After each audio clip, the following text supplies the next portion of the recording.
From WOL in Washington, Mutual's News Division brings you at this time a special transcribed documentary news broadcast of a dive bomber plunging through Japanese anti-aircraft fire at an enemy bridge on Bougainville. This broadcast, released today by the Navy Department, is introduced by Staff Sergeant James O. Harton, 311 Powder Spring Street, Marietta, Georgia, a Marine radio correspondent. The pilot of the plane is Navy Lieutenant Joseph E. Butler of Irvington, Georgia. Listen now as these two men give you the graphic details. This is the United States Marine Corps calling America.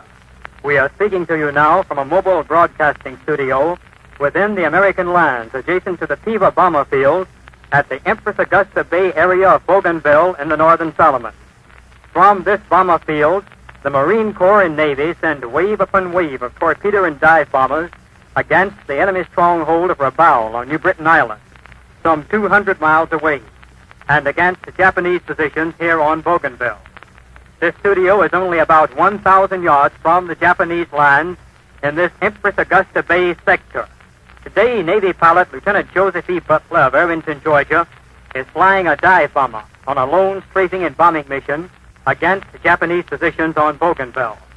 Lieutenant Butler is operations officer for Strike Command at the Piva Field, the organization that plans the missions and sends into the air the Marine and Navy bombers currently carrying the aerial war to the Japanese here in the South Pacific. He is the holder of the Distinguished Flying Cross for heroism and extraordinary achievement while participating in aerial attacks against the enemy as pilot of a dive bomber. He has made more dive bombing attacks than any other pilot in the South Pacific area during the past 10 months. This has been in addition to his regular duties as operations officer. Lieutenant Butler took off a few minutes ago and is now approaching the target. For the first time in the history of the South Pacific War, Marine Battle Broadcasting will attempt to contact by radio a bombing plane on a mission over enemy territory. Lieutenant Butler will describe his mission as it progresses. One moment, please. Go ahead, Lieutenant Butler. Go ahead, Lieutenant Butler.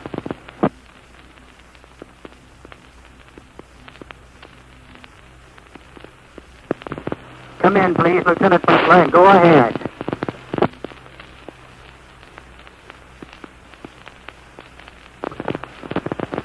Go ahead, please, Lieutenant Butler. Sergeant Harden calling Lieutenant Butler. Go ahead, please. Go ahead. Over. Hello, Sergeant Hart. Hello, Sergeant Hart. This is Lieutenant Butler. I can barely hear you. I can barely hear you. I will go ahead with my mission. I will describe the target. The target is just off my port wing. The target is a bridge about 240 feet long. I can barely see it from here. My altitude is 10,000 feet. 10,000 feet. Just off in the distance, I can see the enemy Jap airfield of Sahili. This river, over which the bridge lies, runs from the base of a volcano that I can barely see in the distance. I can see the volcano smoking from here. In about 1 minute, I will be ready to make my dive. I will start. Do you have any questions? Sergeant Hart? Go ahead, Sergeant Hart. We receive you 5 by 5. Go ahead, please. Go ahead, please. Go ahead, please. Sergeant Hart, I cannot hear you. I cannot hear you.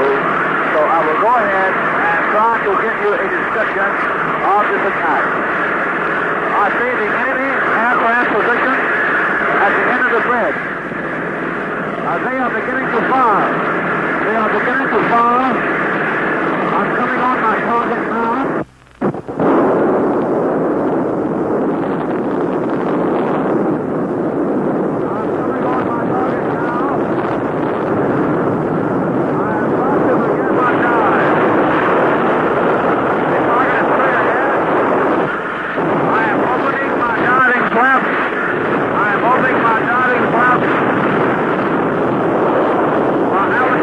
To 9,000 feet.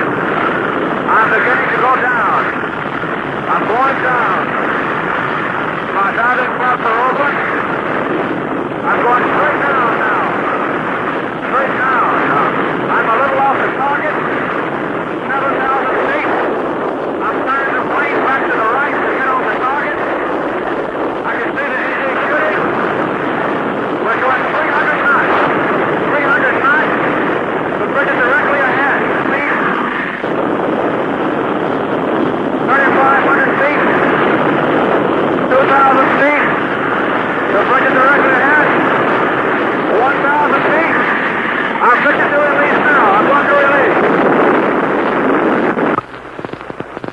Lieutenant Butler, are you all right? Come in, please. Come in, please. Lieutenant Butler, come in, please. Come in, please. We do not receive you. Come in, please. It was very close. I just didn't make it. The bridge is flying up in the air now, straight up. See, it went up about 75 or 100 feet. I just can't see it. I'm very low. I'm just above the treetops. There's some jets just ahead. I'm going to fall my ground.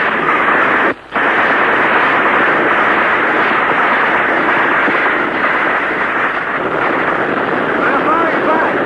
They're firing back at me. That's all, Sergeant Hawk. I've got to get out of here. Take it away. Roger, Lieutenant Butler. We will stand by and wait for you to come in again. Come in, please, whenever you are ready. We're standing by.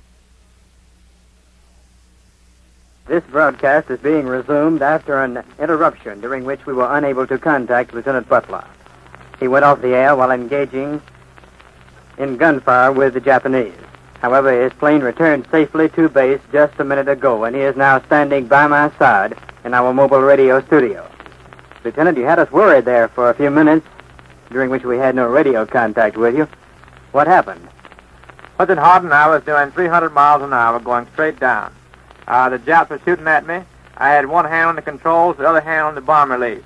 I only had 900 feet altitude. What do you think I was doing all that time? Well, I think your hands were really plentiful. Did you have any difficulty getting on your target and, that is, broadcasting at the same time? Yes, I did. In my dive, I usually have my one hand on the throttle and the other hand on the controls with my eye peeled on the bomb sight. However, with one hand holding the mic and the other on the controls, it was a little awkward, and for a moment there, I was afraid I wasn't going to make it, but it came out all right. Now, Lieutenant, tell us this. How much damage did your bomb cause? My bomb hit directly on the bridge.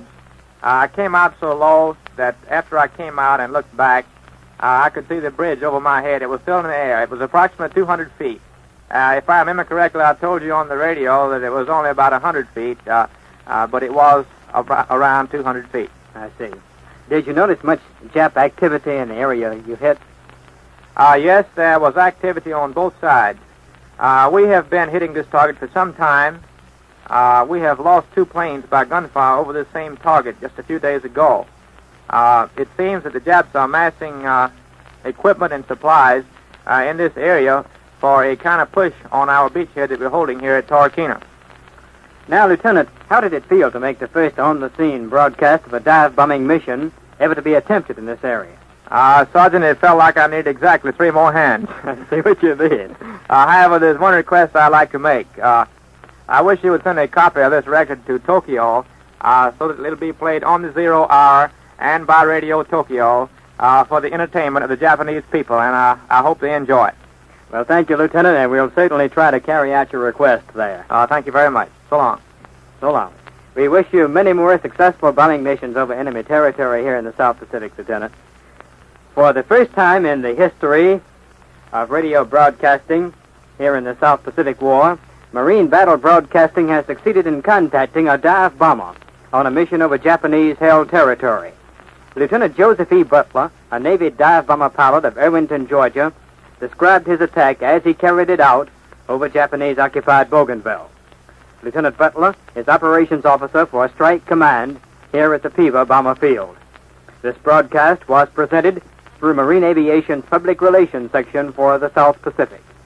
Your Marine announcer is Staff Sergeant Jim Hardin, speaking from Bougainville.